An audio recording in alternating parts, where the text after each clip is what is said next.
வணக்கம். குருவின் பாதமணிந்து ஜோதிடர் கருப்பசாமி. எல்லா வல்ல சூரிய பகவானின் பேரருளால் நாம் இன்று பார்க்க இருப்பது கடன் தீர்வதற்கான வழிமுறைகள். கடன் தீர்வதற்கு ஜோதிடத்தில் நிறைய வழிமுறைகள் இருக்குது. நான் ஏற்கனவே கடனை பற்றி ஒரு பதிவு போட்டேன். அந்த பதிவில் எந்த நட்சத்திரங்களில் கடன் அமையக்கூடாது, அமைந்தால் ஏன் தீரவில்லை என்று அதை புரிந்து கொள்ளுங்கள். அப்போ அந்த நட்சத்திரம் நடக்கக்கூடிய நாட்களில் நீங்கள் கடன் வாங்கியிருந்தால் அதற்கான பரிகாரங்கள். இப்போ கடன் ஏற்படுவதற்கு ஜாதகத்தில் 6ஆம் இடத்தையும் அதோடைய அமைப்பு கிரகமாக இருக்கக்கூடிய 8ஐயும் 12ஆம் இடத்தையும் மற்றும் 3ஆம் இடத்தையும் மறைவு ஸ்தானம் என்று சொன்னாலும் அந்த இடத்துல 6ஆம் இடமும் 12ஆம் இடமும் அதிகமாக செயல்படும்.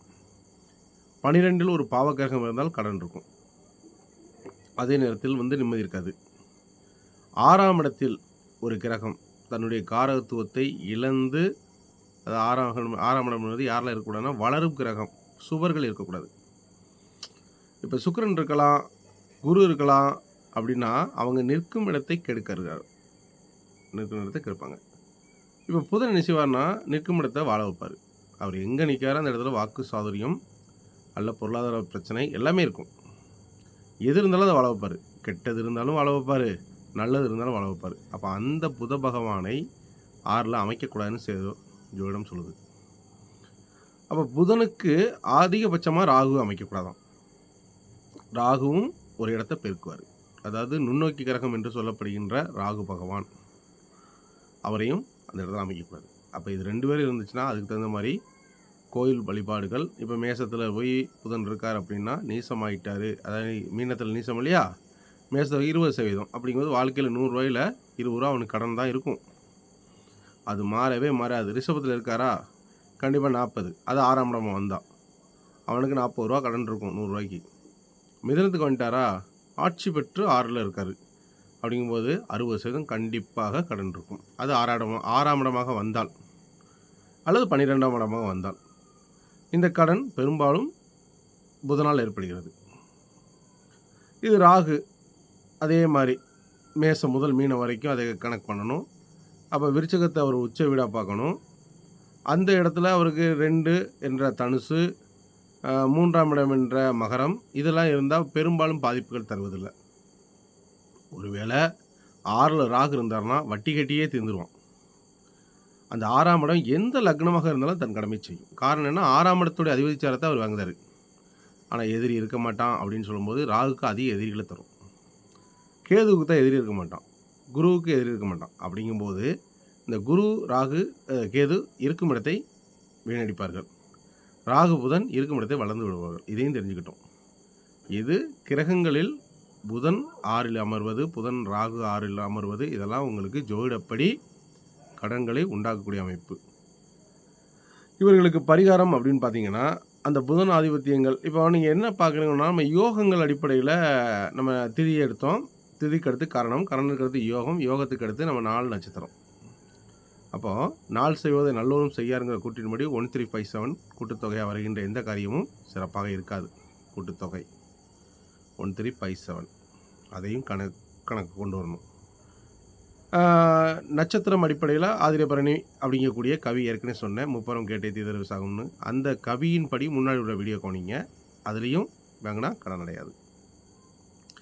இந்த யோகம் அப்படிங்கிற கடையில் யோகி அவயோகி, அவயோகி யோகி அப்படிங்கக்கூடிய அமைப்பில் அந்த யோகத்தினுடைய அதிபதி யாராக இருக்காரோ அவர் சுபயோகின்னு சொல்லக்கூடிய அவர்கிட்ட வாங்கினா அடைஞ்சிரும். அவயோகி திசையில் அடையாது.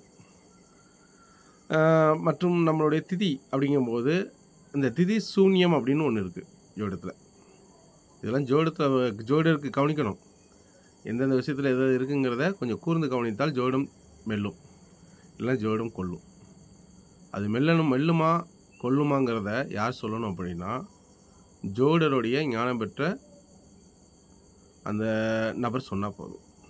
அப்போ அந்த நபரின் வாயால், புதனின் வாயால் அந்த விஷயத்தை ஆழ்ந்து சொன்னாலே ஜோதிடம் வெல்லும். இதையும் கவனித்துக் கொள்ளுங்கள். நான் திரும்ப சொல்கிறது என்னென்னா, நட்சத்திரம் வாங்குவது, ராசி வாங்குவது, அம்சம் வாங்குவதையெல்லாம் கவனிக்காதீங்க. நட்சத்திர சாராபலத்துக்கு பவர் இல்லைன்னு சில ஜோதிடர்கள் சொன்னாலும் இருக்குது. அது நான் சொன்ன மாதிரி நட்சத்திரத்தை போய் அமர்ந்தான், 6ஆம் இடத்தின் அதிபதியாக போய் உட்கார்ந்தா, இல்லை அதோடைய கிரக காரத்துவம் கெட்டு போனோம், இதெல்லாமே கடனை தரும். அப்போ அந்த ஜோதிடத்தை பார்த்து எந்த கடன் எவ்வளவு நாள் நீடிக்கும். ஏன்னா ஒரு ஒரு சாதாரண ஒரு நட்சத்திரம் எடுத்துக்கோங்க, மக நட்சத்திரம் 12 நாள் நோய் இருக்கும்.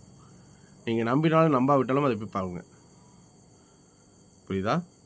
அது ஒன்றும் பண்ண முடியாது. அந்த 12 நாள் அந்த நோய்க்கு போராடி தான் ஆகணும். ஒரு சாதாரண காய்ச்சல் 12 நாளில் உடம்பு முடியுமே, கரெக்டாக 12 நாள் தான் அவனுக்கு தீரும் நோய். இதெல்லாம் எல்லாமே கவனிக்கணும். அப்போ திருவாதிரை நட்சத்திரம் ஒன்றும் வேண்டாம், 16 நாட்கள் திருவாதிரைக்கு. பரணி இருக்கிறதுலே அதிகபட்சமே பரணி தான் 30 நாள். ஒரு மாதம் கழித்து தான் நோய் தீரும். கடனும் அப்படித்தான்.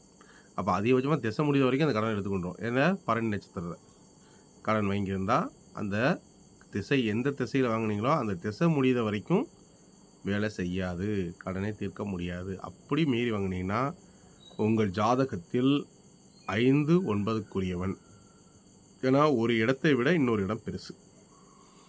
லக்னத்தை விட 2ஆம் இடமும், 2ஆம் இடத்தை விட 3ஆம் இடமும், 3ஆம் இடத்தை விட 4ஆம் இடமும் பெருசுன்னு சொல்லுது ஜோதிடம்.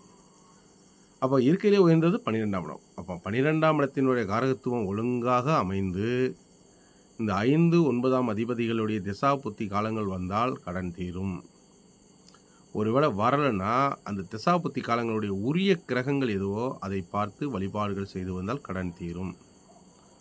சூரியன் சிவன், சந்திரன் அம்பாள், செவ்வாய் முருகன், புதன் விஷ்ணு, குரு ஜீவசமாதி மற்றும் தட்சிணாமூர்த்தி, மற்றும் சுக்கிரன் மகாலட்சுமி முடிஞ்சு. சனி கால பைரவர், அல்லது நீங்கள் வர வேண்டியது சேவைகள் மனப்பான்மைகள். உங்கள் சனி உங்கள் இடத்துல ராஜாவாக இருக்காரா?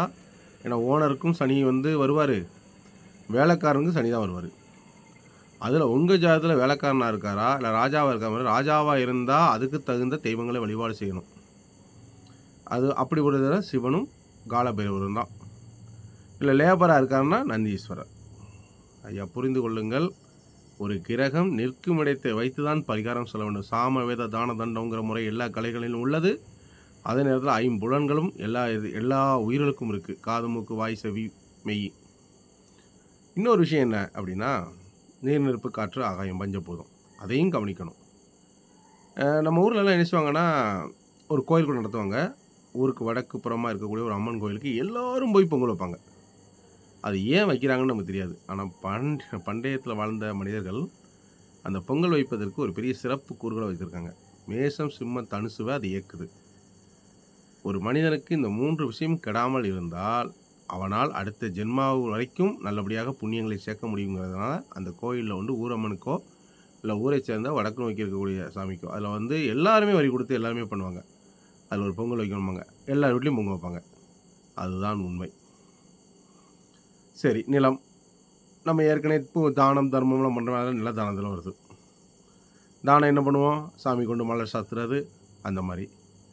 மற்றும் நீர், தேங்காய் உடைச்சி காட்டுறது, அபிஷேக ஆராதனைகள் பண்ணுறது, சாமியை கண்குளிர பார்ப்பது, கோயிலுக்கு பிரயோகமாக உபயோகமான விஷயங்களை செய்வது, இப்படி எல்லாமே அந்த விஷயங்கள்.